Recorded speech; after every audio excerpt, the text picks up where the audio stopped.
I'm Kate Lassard, lead admin evangelist on the admin relations team at Salesforce, and today I want to show you a little bit of fun that we've been having on the team.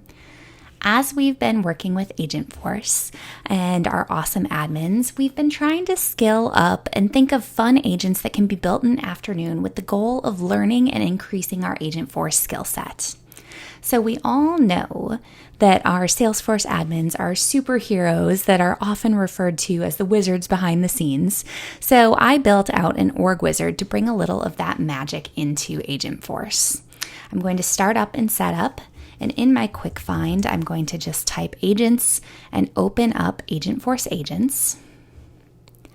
If I scroll down here, you'll see that I'm using the Agentforce default employee agent.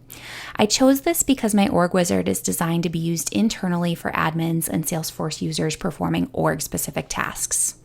So let's go ahead and open this up in the builder.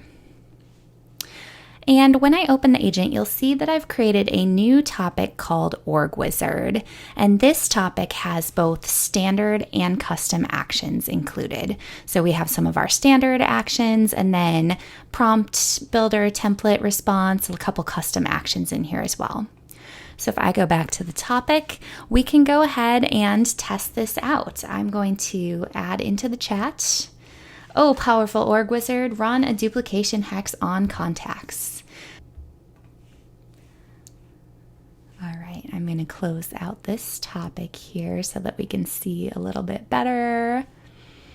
We'll scroll up and we see, behold, the results of the duplication hex. So this is going to show us some different duplicate contacts that are in our Salesforce instance here. And it's also going to provide some recommendations and options for us for things that we're able to do with those contacts. Let's keep going. I've added in a couple more curses, hexes, and traces for us to test out. So let's now give a permission to another user to see a report that we've created. I'm going to run a visibility spell on a report to give access to one of my users.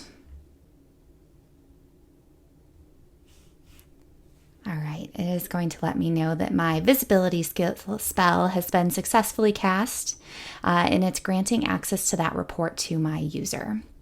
What else can we do? Let's go ahead and cast an attraction spell.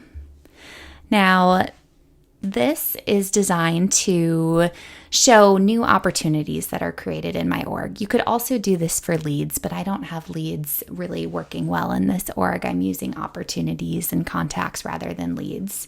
So it has cast my attraction spell and shows all of the newly created opportunities from this week. All right, I have one more magical trace that I would like to try out. This is designed to show the activity history or timeline on a record. So I am going to place a pathfinder trace on one of my contacts. All right, our pathfinder trace has been successfully placed. Here are the activities on that contact record. That's pretty cool, huh? But the coolest thing is that this really isn't magic. We might call it an org wizard, but this is just Agentforce at work. Let's take a look at the plan tracer and see what's happening with each of the spells we cast. So I'm going to scroll all the way up to the top of our plan tracer here. We'll see the very beginning of our session all the way from where we started asking the powerful org wizard to run that duplication hex on contacts. So this was really an exercise in creating clear instructions for our agent to follow. So if I open up our topic selected org wizard and look at these instructions, you can see the different instructions that I have in this topic, and it's instructing us to use magical phrases, and it's telling us what to do if you are asked to run a duplication hex or a pathfinder trace. So this is very clear of what is expected. Let's also take a look at the actions. This is going to pull up all of those standard and custom actions that we have. It's going to look at what it should be doing, what Agentforce should be doing to give us the response that we're looking for. All right, so it looked through, it selected our action, it decided to query records, and then you'll see that our agent response right here is, behold the results of the duplication hex.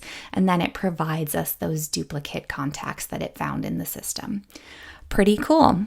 So this might be kind of a silly way to get some practice with writing Agentforce instructions and using both standard and custom actions, but let's talk through why this is relevant and how you can use it in your own business. You might not need to ask agents to cast spells for you, but my guess is that you have some specific language or terminology that you use internally, and it would be really helpful for you and your users if your agent understood this verbiage. So if it's just a couple of terms, you could use the instructions method like I did here and shared in this video.